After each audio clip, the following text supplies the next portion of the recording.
זה נחמד וטוב.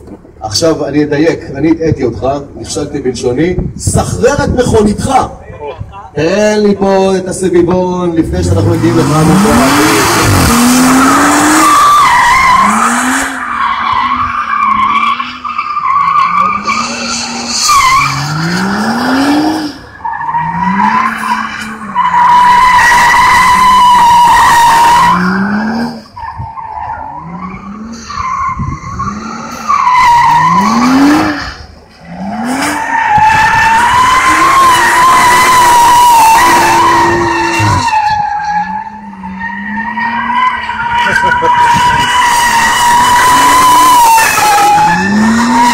היא רעשנית, היא קולנית, היא מעלה עשן, היא מדהימה בביצועים שלה, הוא ניתק את כל הבקרות, אתם לא יכולים לנסוע ככה לסופר או לקניון, זה בעיה.